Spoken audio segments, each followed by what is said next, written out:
बिस्मिल्लाहिर्रहमानिर्रहीम। My name is Sobia अमीन और मैं यहाँ पे मौजूद हूँ 9th क्लास के ऑनलाइन लेक्चर्स के सिलसिले में। आज हमारा लेक्चर नंबर है 11 जो कि चैप्टर नंबर 2 का इंट्रोडक्शन है और उससे रिलेटेड हम कुछ टॉपिक्स जो हैं वो स्टडी करेंगे। अच्छा बेटा, हमारा चैप्टर नंबर 1 कंप्लीट हो चुका है। चैप्टर नंबर 2 जो है उसका आज हम इंट्रोडक्शन लेते हैं। जो चैप्टर नंबर 2 है that relate to the kinematics. अच्छा बेटा, चैप्टर नंबर 1 में हमने स्टडी किया था branch of physics that is the mechanics. Mechanics में हमने क्या चीज़ स्टडी की कि मैकेनिक्स में हम उन ऑब्जेक्ट्स के बारे में स्टडी करते हैं जो कि मोशन में होते हैं और साथ साथ हम उनकी कॉजेज़ को भी स्टडी करते हैं और उसके अफेक्ट्स को भी स्टडी करते हैं। यूँ समझ लीजिए कि जब हमने मैकेनिक्स की डेफिनेशन पढ़ी थी वो क्या थी कि in mechanics we study the motion of objects, its causes and its effects. Clear. अब हम आज उसकी ब्रांचेस के बारे में जो है वो देखते हैं। मैकेनिक्स क्या थी? Study of the motion of objects, its causes and its affects. इसकी आगे फर्दर ब्रांचेस जो हैं वो डिवाइड की गई। स्टैटिक्स में हम सिर्फ स्टडी करते हैं objects in the state of rest, यानी यूँ समझ लीजिए कि हम स्टडी करेंगे objects in the state of rest. और फिर आ जाती है इसकी ब्रांच काइनेमेटिक्स। काइनेमेटिक्स में हम स्टडी करेंगे objects in the state of motion without discussing the cause of motion, without discussing the cause of motion. It means कि हम इस ब्रांच में ऑब्जेक्ट्स को मोशन में तो स्टडी करेंगे लेकिन हम उनकी कॉज को, उनके अफेक्ट्स को स्टडी नहीं करेंगे। या यूँ समझ लीजिए कि अगर हम ऑब्जेक्ट्स को स्टडी करेंगे तो without reference to the force and mass, ना तो मैस का कोई इसमें कंट्रीब्यूशन होगा और ना ही फोर्स का कोई कंट्रीब्यूशन होगा। Without reference to the force and mass अगर हम ऑब्जेक्ट्स की मोशन को स्टडी करेंगे तो वो ब्रांच कहलाती है काइनेमेटिक्स। और चैप्टर नंबर 2 रिलेट किसको कर रहा है? काइनेमेटिक्स को। इस पूरे चैप्टर में हम ऑब्जेक्ट्स की स्टडी करेंगे मोशन में, लेकिन हम उसकी कॉजेज़ को, इट मीन्स कि उसके अफेक्ट्स को हम स्टडी नहीं करेंगे। हम ऑब्जेक्ट की मैस एंड फोर्स का रेफरेंस नहीं देंगे। और इसके बाद इसकी फर्दर जो ब्रांच है that is the dynamics. Dynamics में हम स्टडी करते हैं motion of objects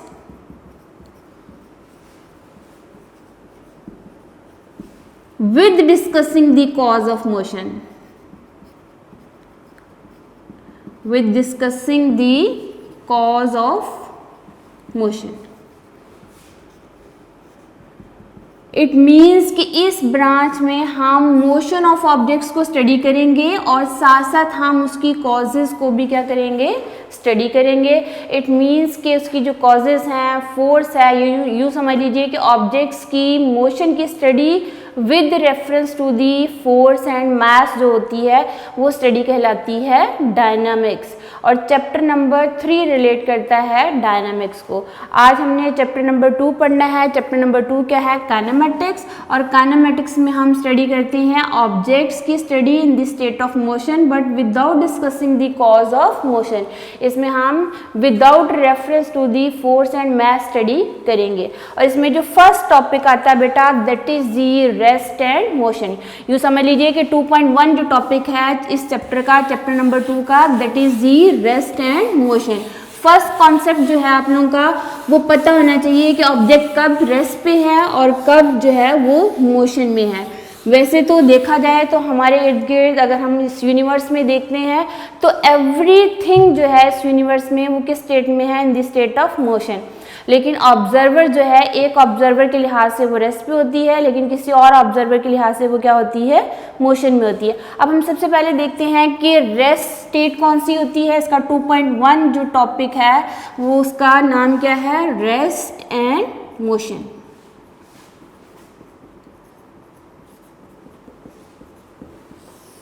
okay, object rest पे कब होता है?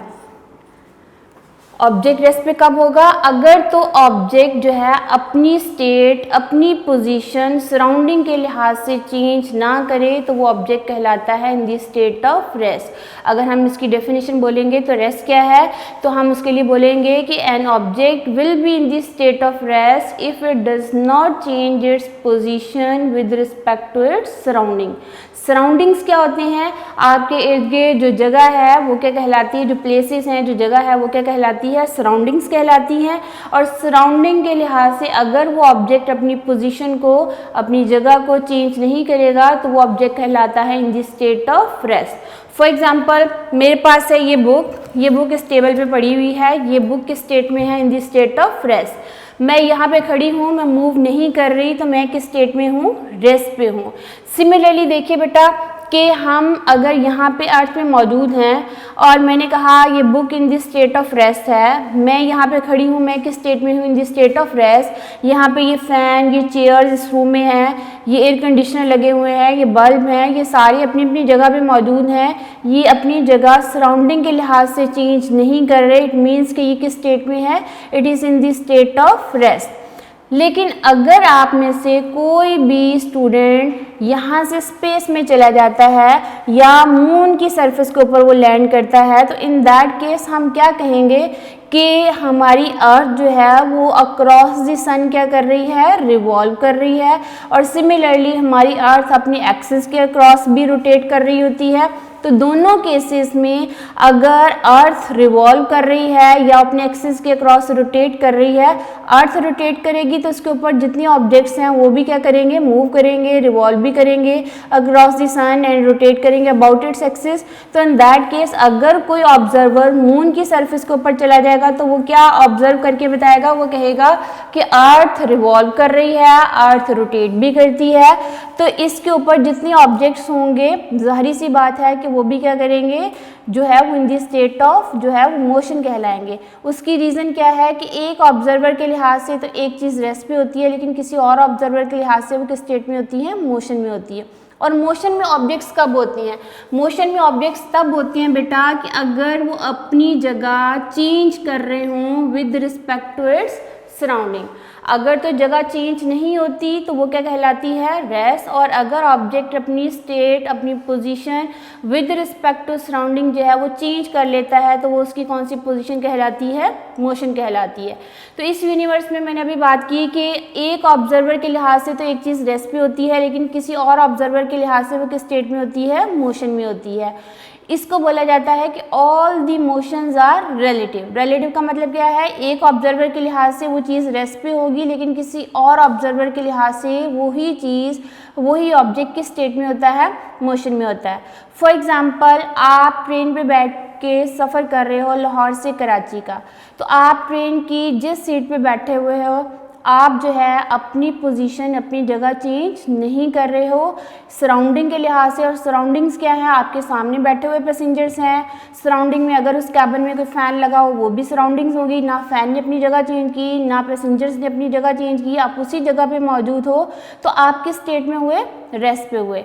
अगर वो ट्रेन मूव कर रही है, अगर वो ट्रेन जो है वो विद सम वेलोसिटी मूव कर रही है और एक ऑब्जर्वर जो है वो बाहर, ट्रेन से बाहर जो है वो प्लेटफॉर्म पे खड़ा हुआ है, वो ऑब्जर्वर जो प्लेटफॉर्म पे खड़ा है वो क्या सोचेगा और क्या समझेगा कि ट्रेन मूव कर रही है विद सम वेलोसिटी, तो ट्रेन के अंदर जितने पैसेंजर्स हैं, जितने ऑब्जेक्ट्स हैं वो भी क्या कर रहे हैं? मूव कर रहे हैं। तो वो समझेगा कि ट्रेन के साथ ये सारे ऑब्जेक्ट्स किस स्टेट में हैं? मोशन में है। तो जो अंदर बैठा हुआ ऑब्जर्वर है वो समझता है कि मैं किस स्टेट में हूँ? रेस्ट पे हूँ। लेकिन अगर दूसरा ऑब्जर्वर जो प्लेटफॉर्म पे खड़ा है वो आपको किस स्टेट में समझ रहा होता है? मोशन में समझ रहा होता है। तो इसी वजह से हम कहते हैं कि all the motions are relative. तो इसी तरह एग्जांपल हम एक और लेते हैं कि आप में से दो स्टूडेंट्स हैं, एक स्टूडेंट अर्थ पे मौजूद है और एक स्टूडेंट जो है वो मून पे चला गया है। तो जो अर्थ पे मौजूद है वो यहाँ पे अपनी सीट पे अगर बैठा हुआ है 1 आवर के लिए तो वो समझता है कि मैं किस स्टेट में हूँ? रेस्ट पे हूँ। लेकिन उसी का अगर फ्रेंड जो मून पे चला गया वो क्या समझेगा कि अर्थ मूव कर रही है, तो इसके ऊपर जो ऑब्जेक्ट बैठे हुए हैं, जो उसके फ्रेंड्स हैं, वो भी किस स्टेट में हैं? मोशन में है। तो इसलिए हम बोलते हैं all the motions are relative. For one observer one thing is at rest, but for another observer the same thing in the state of motion. तो इसको बोला जाता है all the motions are relative. Clear है? तो ये था concept about the rest and motion. What is the rest? An object will be in the state of rest if it does not change its position with respect to its surrounding। और motion क्या होती है, हम उसकी कैसे definition बोलेंगे? An object will be in the state of motion if it changes its position with respect to surrounding। और surroundings क्या होते हैं? वो नेबरहुड प्लेसेस जो कि यहाँ पे मौजूद होंगे ऑब्जर्वर के लिहाज से, वो सारी जगहें वो क्या कहलाती हैं? नेबरहुड्स में जो मौजूद हैं, that is called the surroundings. And all the motions are relative. और उसकी एग्जांपल आप ट्रेन में बैठे हुए पैसेंजर्स की भी दे सकते हो, या आप अपनी मर्जी से कोई भी और एग्जाम्पल जो है वो कोट कर सकते हैं। अब हम बात करते हैं टाइप्स ऑफ मोशन की। अगर इस यूनिवर्स में हर ऑब्जेक्ट जो है वो मोशन में है, तो मोशन की भी डिफरेंट टाइप्स होती हैं। तो अब हम बात करेंगे टाइप्स ऑफ मोशन की। तो ये नेक्स्ट जो टॉपिक है इसी का 2.2 जो है वो है टाइप्स ऑफ मोशन।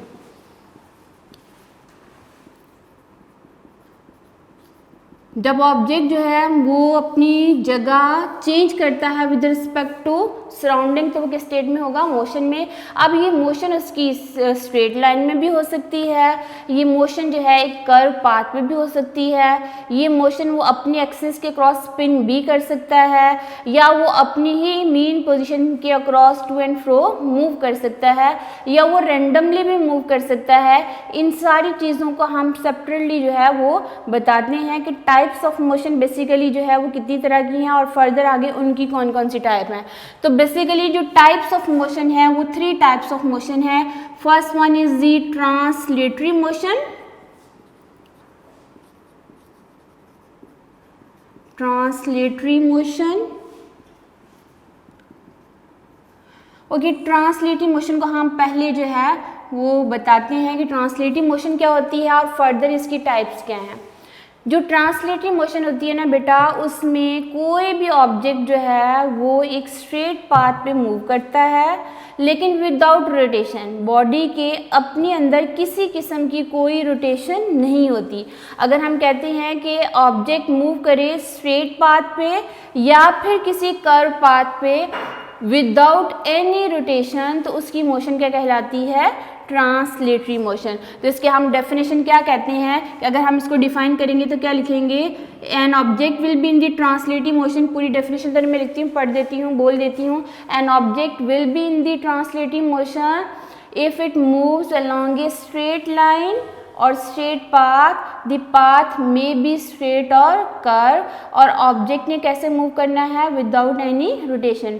ऑब्जेक्ट के बॉडी के अंदर अपने अंदर किसी किस्म की रोटेशन क्रिएट नहीं होगी। अगर तो अपने अंदर किसी किस्म की रोटेशन क्रिएट ना हो और बॉडी स्ट्रेट पाथ पे मूव करे या कर्व पाथ पे मूव करे, तो ऐसी मोशन को हम क्या बोलते हैं? Translatory motion. Object move without any rotation. ये समझ लें कि motion without any rotation, motion without any rotation, तो ये क्या कहलाएगी? Translatory motion. और जो आपके पास है पाथ स्ट्रेट भी हो सकता है और कर्व भी हो सकता है। फॉर एग्जाम्पल ये एक कार है, ये एक स्ट्रेट पाथ पे भी मूव कर सकती है, या आगे कोई बम्प्स आ गए हैं, कोई कर्व पाथ आ गया है, तो ये सेम जो है गाड़ी या कार वो इस कर्व पाथ पे भी मूव करेगी। लेकिन इस कार के अंदर, इस बॉडी के अंदर किसी किस्म की रोटेशन क्रिएट नहीं होगी। इस किस्म की मोशन को हम क्या बोलेंगे? Translatory motion. पाथ स्ट्रेट भी हो सकता है, पाथ कर्व भी हो सकता है, पाथ रैंडम भी हो सकता है, लेकिन बॉडी के अपने अंदर किसी किस्म की रोटेशन क्रिएट नहीं होगी। ऐसी मोशन को हम क्या बोलेंगे? Translatory motion. और एग्जांपल अगर हम देते हैं वो क्या है कि मेरे हाथ में अगर एक बॉल है, ये ग्राउंड की सरफेस है, बॉल को मैंने एक हाइट से ड्रॉप कर दिया, बॉल जाके हिट करेगी ग्राउंड को, इसकी मोशन भी क्या होगी? Translatory motion. Clear? Similarly aeroplane move कर रहा है एयर के अंदर इन दी स्ट्रेट पाथ, तो वो भी क्या कहलाएगा? इन दी ट्रांसलेटरी मोशन। उसकी टाइप भी कौन सी होगी? Translatory motion. ट्रांसलेटरी मोशन की फर्दर 3 टाइप्स हैं। ट्रांसलेटरी मोशन की फर्दर 3 टाइप्स हैं और वो 3 टाइप्स कौन सी हैं? That is the linear motion, circular motion and random motion. Translatory motion क्या हुई? It is the motion of the body without any rotation, या समझ लीजिए कि इन translatory motion object move along the straight path और the curve path without any rotation, then the motion is called the translatory motion. अब जो translatory motion की types हैं, types of translatory motion,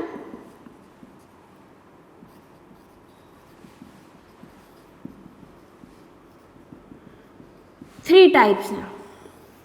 कौन कौन सी? लीनियर मोशन,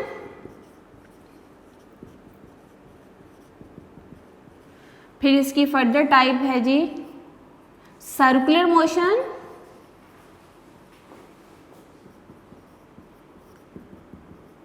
और इसकी third type है रैंडम मोशन।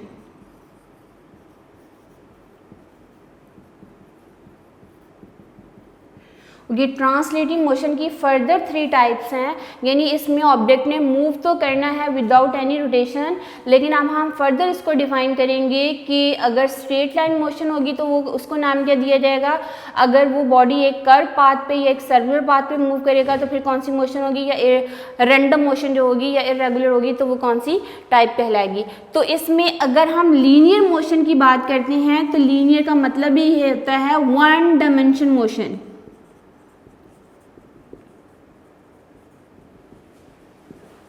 और 1 डायमेंशन मोशन का मतलब भी क्या होगा? Straight line motion, straight line motion. और अगर हम इसकी एग्जाम्पल की बात करते हैं तो एग्जाम्पल में हम जो है अभी मैंने एग्जाम्पल दी थी कि अगर कोई भी कार मूव करती है अलोंग दी स्ट्रेट पाथ, एक सीधी लाइन में मूव कर रही है, या एक साइक्लिस्ट सीधी लाइन में मूव कर रहा है, तो इन दैट केस इसकी मोशन क्या कहलाएगी? That is the linear motion कहलाएगी। एरोप्लेन की जो मोशन होगी वो भी क्या होगी? लीनियर मोशन होगी। अगर कोई बस स्ट्रेट पाथ पे स्ट्रेट लाइन में जा रही है, मूव कर रही है, तो उसकी मोशन भी क्या होगी? लीनियर मोशन होगी। मेरे पास ये ग्राउंड है, ग्राउंड पे मैंने एक बॉल को जो है वो रोल डाउन कर दिया, ये बॉल भी यहाँ से सीधी एक ही लाइन में मूव कर रही है, तो इन दैट केस इसकी मोशन भी क्या होगी? लीनियर मोशन होगी। अगर उसने अपनी डायमेंशन चेंज नहीं की, सीधी गई है, तो उसकी मोशन क्या कहलाएगी? लीनियर मोशन कहलाएगी। मैंने अगर बॉल को यहाँ से हाइट से ड्रॉप किया तो वो भी नीचे सीधी एक ही लाइन में जा रही है, तो उसकी भी 1 डायमेंशन मोशन है, तो उसमें भी हम क्या कहेंगे? That is the linear motion. और जब हम सर्कुलर मोशन की बात करते हैं तो सर्कुलर मोशन में कोई भी ऑब्जेक्ट जो है वो एक सर्कुलर पाथ पे मूव करता है। फॉर एग्जाम्पल मेरे पास है ये एक स्टोन, मैंने इसको स्ट्रिंग के साथ बांध दिया और मैंने यहाँ से पकड़ के उसको एक कंप्लीटली जो है सर्कुलर पाथ पे मूव कराया। यूँ मैंने अगर उसको घुमाना शुरू कर दिया है तो इसकी मोशन क्या होगी? सर्कुलर होगी, क्योंकि ये अपने इस एक्सिस के अक्रॉस क्या कर रहा है? रिवॉल्व कर रहा है। ये ऑब्जेक्ट जो है ये एक सर्कुलर पाथ पे मूव कर रहा है, तो इसकी मोशन क्या कहलाएगी? सर्कुलर मोशन कहलाएगी। सिमिलरली कोई टॉय ट्रेन है, वो भी एक सर्कुलर पाथ पे जो है मूव कर रही है अगर, तो उसकी मोशन भी क्या होगी? सर्कुलर मोशन होगी। सिमिलरली अगर आप कहते हो कि सन के अक्रॉस डिफरेंट प्लैनेट जो है वो रिवॉल्व करते हैं, तो जो प्लैनेट्स की मोशन अक्रॉस दी सन होती है वो भी क्या कहलाती है? सर्कुलर मोशन कहलाती है, क्योंकि ये सारे जो प्लैनेट है वो अक्रॉस द सन रिवॉल्व करते हैं टू डिफरेंट ऑर्बिट, तो उसकी मोशन भी क्या होती है? सर्कुलर मोशन होती है। अगर हम और एग्जांपल लेते हैं तो इलेक्ट्रॉन की एग्जांपल भी दे सकते हैं। इलेक्ट्रॉन डिफरेंट ऑर्बिट्स में अक्रॉस द न्यूक्लियस जो है वो रिवॉल्व करते हैं, तो उसकी मोशन भी क्या होती है? सर्कुलर मोशन होती है। तो यानी अगर एक ऑब्जेक्ट जो है वो मूव करता है इन दी सर्कुलर पाथ, तो उसकी मोशन क्या कहलाती है? सर्कुलर मोशन कहलाती है। बहुत सारी आप एग्जांपल अपनी डेली लाइफ में दे सकते हो। इलेक्ट्रॉन की एग्जांपल दे सकते हो, आप अर्थ की एग्जांपल दे सकते हो, आप किसी टॉय ट्रेन की एग्जांपल दे सकते हो, किसी स्टोन को किसी स्ट्रिंग के साथ आपने टाई कर लिया और उसको घुमाना शुरू कर दिया, तो उसकी भी जो मोशन होगी वो भी क्या होगी? सर्कुलर मोशन होगी। ये कुछ एग्जांपल्स जो थी वो क्या थी? सर्कुलर मोशन की। अब हम रैंडम मोशन की बात करते हैं, क्योंकि नाम से ही जाहिर है रैंडम, तो इट मीन्स कि इसकी मोशन क्या होगी? इर्रेगुलर। इर्रेगुलर मोशन, या हम इसको डिसऑर्डर मोशन भी बोलते हैं। डिसऑर्डर्ड मोशन, यानी इसमें ये डिफाइन नहीं है क्या वो स्ट्रेट लाइन होगी या वो सर्कुलर पाथ होगा, बल्कि ये रैंडम है।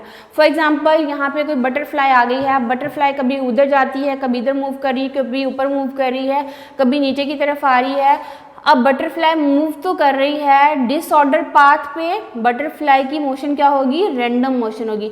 रैंडम मोशन भी किसकी टाइप है, that is the translative motion. Butterfly की अपने अंदर किसी किस्म की रोटेशन क्रिएट नहीं होगी, बल्कि वो मूव करेगा एक डिसऑर्डर या फिर इरेगुलर पाथ पे वो मूव करती है, तो उस बटरफ्लाई की मोशन को भी हम क्या बोलते हैं, that is the random motion. अगर हम और एग्जांपल लेते हैं तो वो क्या है, इस रूम में एयर मॉलिक्यूल्स हैं, air molecules every time motion में रहते हैं, उनकी मोशन भी क्या कहलाती है, रैंडम मोशन। क्योंकि एवरी टाइम मोशन का मतलब क्या है कि अगर एक मॉलिक्यूल दूसरे मॉलिक्यूल के साथ स्ट्राइक करता है, फॉर एग्जांपल अगर मैं उसको पिक्चर के मुताबिक दिखाती हूँ तो वो पिक्चर हम कैसे ड्रॉ करेंगे कि ये अगर इस रूम के अंदर बहुत सारे गैस मॉलिक्यूल्स हैं, ये gas molecules every time motion में रहते हैं। ये मॉलिक्यूल की अगर मैं मोशन को डिस्कस करूँगी, ये टकराएगा इस मॉलिक्यूल के साथ, अपनी डायरेक्शन चेंज करेगा, इससे टकरा सकता है, इधर को जा सकता है, इस मॉलिक्यूल से टकराएगा तो इधर को जा सकता है। इसकी मोशन सारी जो है वो क्या कहलाएगी, रैंडम मोशन कहलाएगी, क्योंकि हर दूसरे मॉलिक्यूल के साथ स्ट्राइक करने के बाद ये अपनी डायरेक्शन ऑफ मोशन क्या कर लेते हैं, चेंज कर लेते हैं। इसकी मोशन क्या होगी, दैट इज द डिसऑर्डर और irregular motion, that is the random motion. और एग्जाम्पल के अगर हम बात करते हैं, एक फुटबॉल प्लेयर जो है उसकी एग्जाम्पल अगर हम लेते हैं, अगर वो जो है वो ग्राउंड में खेल रहा है, वो बॉल के पीछे भागता है, बॉल कभी इधर जा रही है, कभी उधर जा रही है, कभी उधर जा रही है, वो भी डिसऑर्डर और इरेगुलर मोशन है, वो भी कहलाती है, that is the random motion कहलाती है। तो अगर आप इसकी डेफिनेशन लिखोगे तो क्या लिखोगे, इरेगुलर और disordered motion of any object that is called the random motion. ये तीन टाइप्स हैं बेटा, that is the translatory motion. और ट्रांसलेटरी मोशन क्या थी, इसमें ऑब्जेक्ट मूव करता है विदाउट एनी रोटेशन, और दी पाथ जो होगा उस ऑब्जेक्ट का वो स्ट्रेट भी हो सकता है, वो कर्व भी हो सकता है। इन दैट केस हमने फर्दर इसको 3 जो है वो टाइप्स में डिवाइड किया। लीनियर मोशन क्या है, that is the straight line motion of the body is called the linear motion. उसकी फर्दर दूसरी टाइप क्या है, that is the circular motion. Circular motion क्या होती है, the motion of the body about the circular path, that is called the circular motion. और इसकी third type क्या है, that is the random motion. Disorder और irregular motion of the body is called the random motion. Clear. अब हम बात करते हैं इसकी दूसरी टाइप जो है ट्रांसलेटरी मोशन के बाद नेक्स्ट जो मोशन आती है, that is the rotatory motion. Okay, इसमें ऑब्जेक्ट मूव करता था विदाउट एनी रोटेशन, इसकी फर्स्ट टाइप है टाइप्स ऑफ मोशन की। इसके आगे मैं ब्रैकेट में इसकी फर्दर 3 टाइप्स लिख देती हूँ जो भी हमने डिस्कस की। लीनियर मोशन, दूसरी हमने डिस्कस की है जी सर्कुलर मोशन,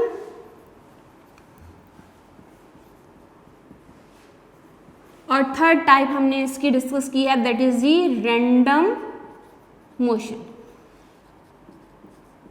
डेफिनेशन के साथ एटलीस्ट 3 एग्जाम्पल्स कोट करना जो है वो मस्ट है। अब इस फर्दर नेक्स्ट टाइप जो है वो हम डिस्कस करते हैं टाइप्स ऑफ मोशन में, that is the rotatory motion.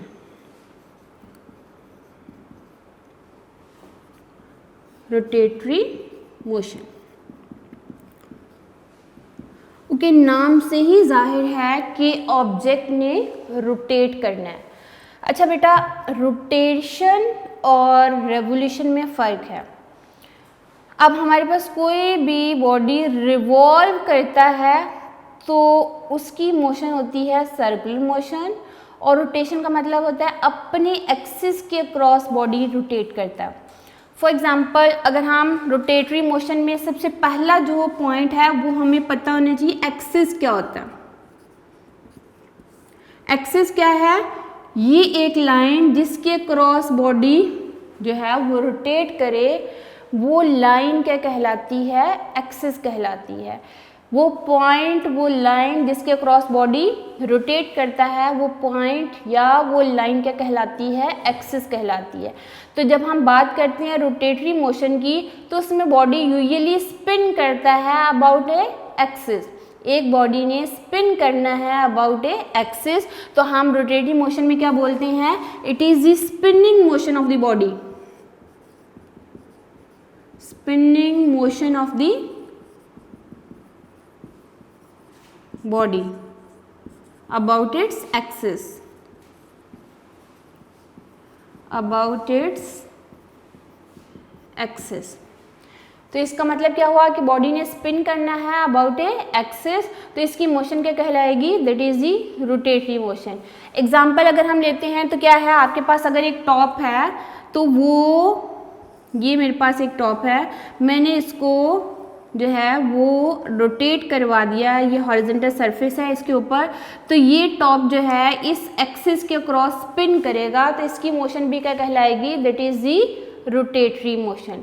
अच्छा, अब मैंने अभी बात की थी बेटा कि अर्थ जो है, ये अगर सन है, सन के क्रॉस इस ऑर्बिट में हमारे पास अर्थ है,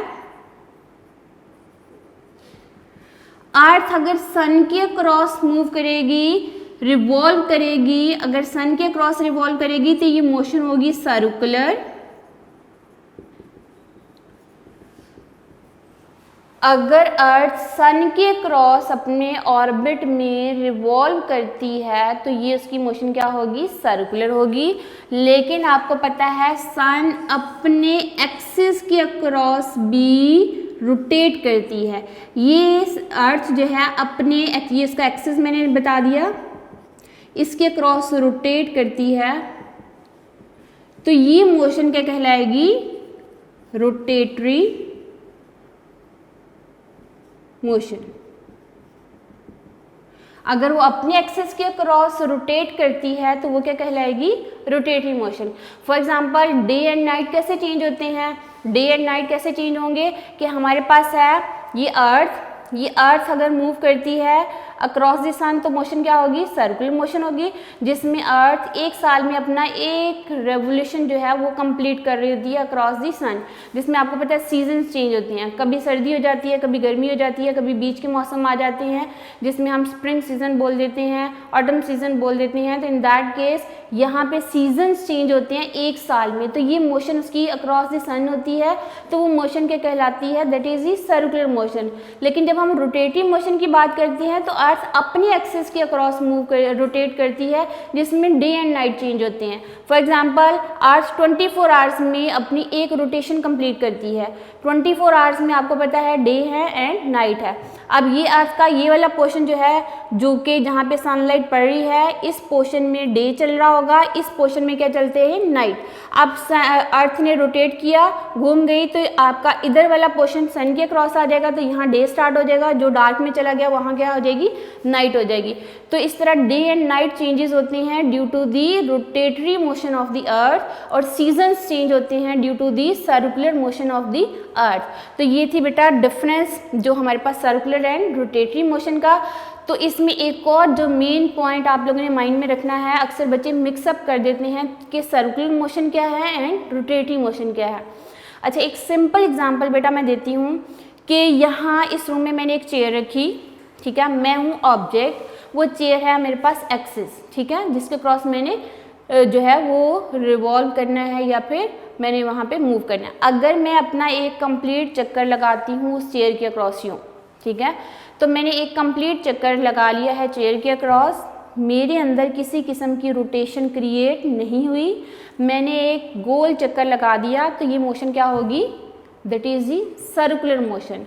एक्सिस बॉडी से बाहर था, एक्सिस बॉडी से बाहर हो, यानी एक्सिस ऑफ रोटेशन जो है वो बॉडी से बाहर होता है, तो वो मोशन होती है सर्कुलर मोशन। बात समझ आई।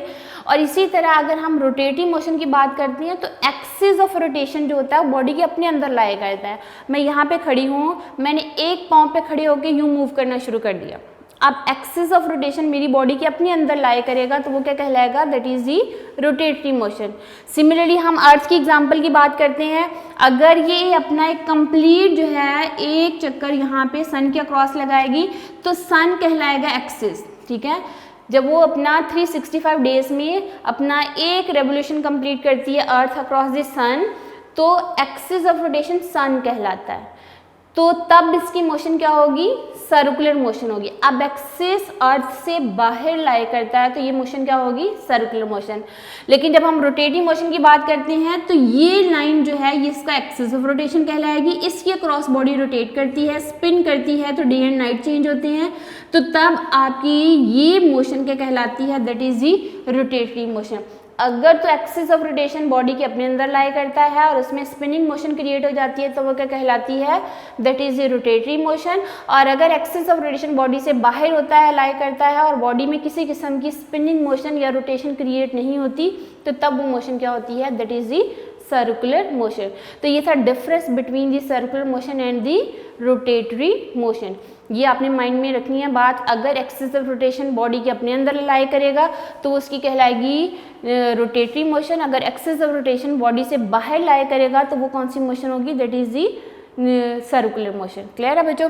तो आप और भी एग्जांपल दे सकते हैं। फॉर एग्जांपल गाड़ी का स्टीयरिंग आप घुमाते हो तो वो जब घुमाते हैं तो उसमें एक्सिस बॉडी के अपने अंदर होता है तो उसमें भी स्पिनिंग मोशन क्रिएट होती है, तो तब उसकी मोशन क्या कहलाती है, that is the rotatory motion.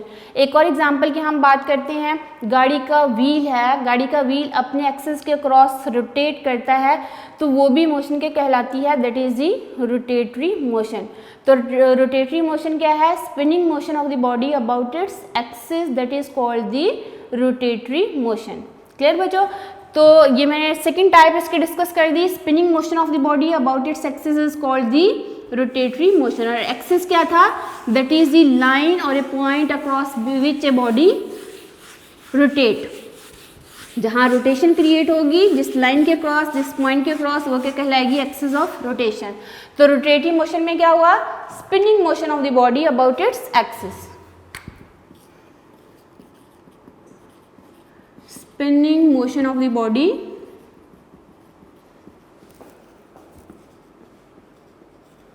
About its axis.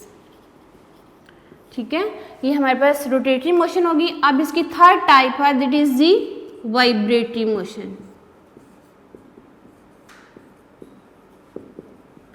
Vibratory motion,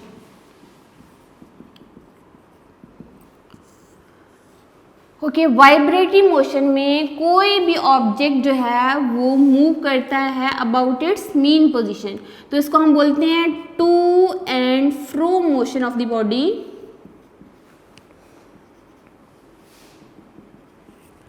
motion of the body about its mean position.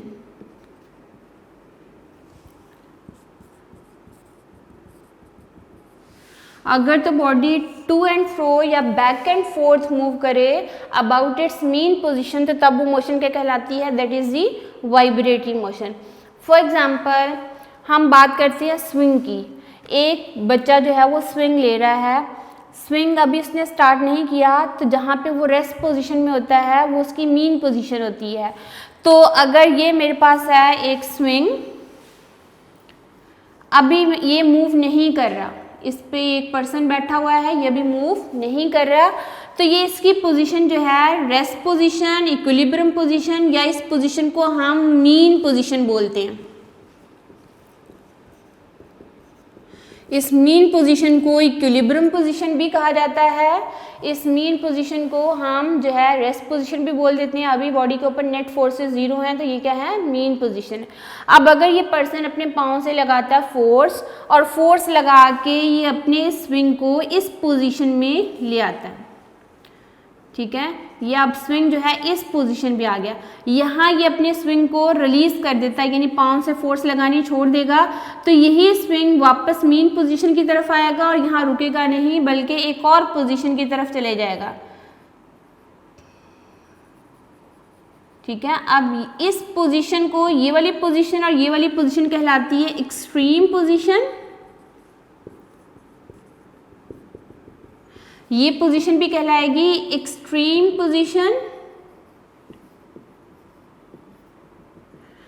तो अगर मैं ए एंड बी जो है इसको एक्सट्रीम पोजीशन का नाम दूं और ओ को मीन पोजीशन का नाम दे दूं, तो ये बॉडी अपनी एक्सट्रीम पोजीशन के अक्रॉस जो है यहाँ ए एंड बी इसकी मैक्सिमम डिस्प्लेसमेंट कवर हो जाता है, तो ये इसकी मीन पोजीशन है। मीन पोजीशन से एक्सट्रीम पोजीशन तक जाएगा, यहाँ से वापस मीन पोजीशन तक। ड्यू टू इनर्शिया इसने स्टॉप नहीं होना बल्कि किधर चला जाएगा, अनदर एक्सट्रीम पोजीशन। तो ये बॉडी अपनी मीन पोजीशन के क्रॉस टू एंड फ्रो क्या करता रहेगा, मूव करता रहेगा। तो इसकी मोशन क्या कहलाती है, that is the vibratory motion. यानी बैक एंड फोर्थ और टू एंड फ्रो जो है मोशन जो कहलाती है about its mean position, that is the vibratory motion. और एग्जांपल हम सिंपल पेंडुलम की ले सकते हैं। आपके पास अगर कोई सिंपल पेंडुलम है तो आप उस सिंपल पेंडुलम को जैसे हम पेंडुलम क्लॉक की भी बात करते हैं, पेंडुलम क्लॉक की जब बात की जाती है तो उसमें पेंडुलम जो है 1 सेकंड में अपना एक जो है वो कंप्लीट रेवोल्यूशन कंप्लीट कर लेता है, अपनी एक्सिस के अक्रॉस जो है वो मूव करता है अबाउट इट्स मीन पोजीशन। उसकी मोशन भी टू एंड फ्रो होती है about its mean position, that is the vibratory motion. तो सिंपल पेंडुलम जो है वो हमारे पास एक फिल्म सपोर्ट के साथ एक मेटेलिक बॉब होती है। ये सिंपल पेंडुलम, ये पूरा सिस्टम जो है ये क्या कहलाएगा, सिंपल पेंडुलम। ये है स्ट्रिंग या फिर थ्रेड और ये है मेटल बॉब। तो ये पूरा सिस्टम क्या है, सिंपल पेंडुलम। तो यहाँ पे ये बॉडी अपनी रेस्ट पोजीशन में है तो ये मीन पोजीशन होगी।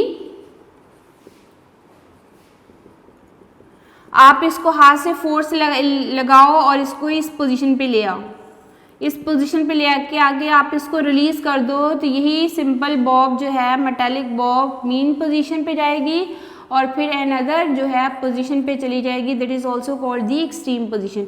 अगर मैं इसको ए और इसको बी पोजीशन का नाम दूँ, ए एंड बी जो होंगी वो क्या कहलाएंगी, that is the extreme position.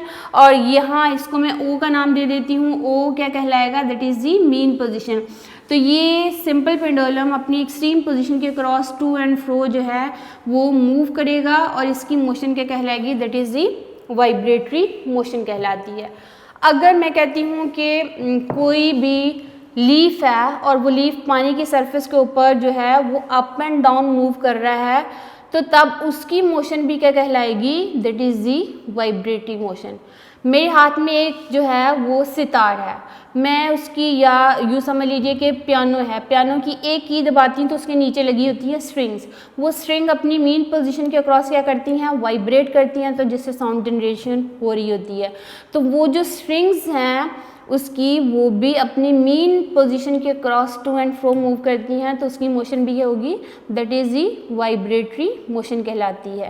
तो इस तरह हम बहुत सारी एग्जांपल अपनी डेली लाइफ में दे सकते हैं जहाँ पे ऑब्जेक्ट जो है वो मूव करता है अबाउट इट्स मीन पोजीशन, तो उसकी मोशन जो है वो अबाउट टू एंड फ्रो होती है अबाउट इट्स मीन पोजीशन, या बैक एंड फोर्थ होती है अबाउट इट्स मीन पोजीशन, तो वो क्या कहलाती है, that is the vibratory motion कहलाती है।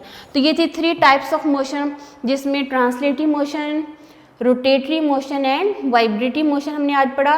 ट्रांसलेटिव मोशन क्या थी, इसमें ऑब्जेक्ट मूव करता है इन ए स्ट्रेट पाथ और a curve path without any rotation, then that motion is called the translative motion. Translative motion की फर्दर 3 टाइप्स हमने पढ़ी, linear motion, straight line motion जो होती है that is called the linear motion, और उसके बाद हमने पढ़ा सर्कुलर मोशन। अगर ऑब्जेक्ट सर्कुलर पाथ पे मूव करेगा तो वो क्या कहलाएगी, सर्कुलर मोशन कहलाएगी। और उसके बाद हमने पढ़ा रैंडम मोशन, अगर ऑब्जेक्ट की डिसऑर्डर और इरेगुलर मोशन होगी तो वो क्या कहलाती है, that is the random motion. ये थी 3 types of the translatory motion. फिर हमने जनरल जो है दूसरी टाइप इसकी पढ़ी मोशन की, वो क्या थी, रोटेटरी मोशन। रोटेटरी मोशन में ऑब्जेक्ट स्पिन करता है अबाउट इट्स एक्सिस, तो वो अगर स्पिनिंग मोशन है ऑब्जेक्ट की अबाउट इट्स एक्सिस तो वो क्या कहलाती है, that is the rotatory motion, जिसमें हमने एग्जांपल ली spinning motion of the earth about its axis. Geographical axis के क्रॉस अगर अर्थ रोटेट करती है जिससे डे एंड नाइट चेंज होते हैं तो तब उसकी मोशन क्या कहलाती है, that is the rotatory motion. और एग्जांपल हमने कहीं पढ़ी है व्हील अपने एक्सिस के अक्रॉस रोटेट करता है, वो भी मोशन क्या होगी, रोटेटरी मोशन होगी। स्पिनिंग मोशन किसी बॉल की है अपने एक्सिस के अक्रॉस तो वो भी क्या कहलाती है, that is the rotatory motion. फिर हमने फर्दर 3rd टाइप इसकी पढ़ी है, that is the vibratory motion. Vibratory motion में ऑब्जेक्ट जो है वो मूव करता है टू एंड फ्रो और back and forth about its mean position, that motion is called the vibrative motion. Example हमने कही motion of the simple pendulum, motion of the pendulum of the clock, motion of the seesaw, motion of the swing, motion of the sitars of the strings that vibrate about its mean position. All these motion, in that case object or body move to and fro about its mean position, then that type of motion is called the vibrative motion. तो आज के इस lecture में हमने पढ़ी है जी rest and motion, फिर हमने टाइप्स ऑफ मोशन को वन बाय वन एक्सप्लेन किया। तो ये हमारे पास थी आज के लेक्चर के लिए, ये 2 टॉपिक्स जो है वो एनफ हैं, आप इसको लर्न कीजिए एज ए शॉर्ट क्वेश्चंस। इसमें से बहुत सारे क्वेश्चंस आते हैं बोर्ड में, एज ए लॉन्ग क्वेश्चन भी इसको पूछा जा सकता है। Explain the types of translative motion अलग से क्वेश्चन आ सकता है, या explain the types of motion जो है वो अलग से क्वेश्चन आ सकता है। इसमें आप डेफिनेशंस के साथ बहुत सारी एग्जांपल्स को कोड कीजिए लॉन्ग क्वेश्चन में, तो ये आप लोगों के लिए जो है वो फुल मार्क्स जो है वो ऑब्टेन कर सकते हो अगर आप एग्जांपल्स बहुत सारी कोड करते हो। ऑलरेडी आपकी बुक में मौजूद हैं टॉपिक्स के साथ एग्जांपल्स विद डायग्राम मौजूद हैं, तो ये आप इसको लर्न कीजिए। तो इंशाल्लाह जो है वो हम नेक्स्ट लेक्चर में फिर हाज़िर होते हैं, तब तक के लिए अल्लाह हाफ़िज़।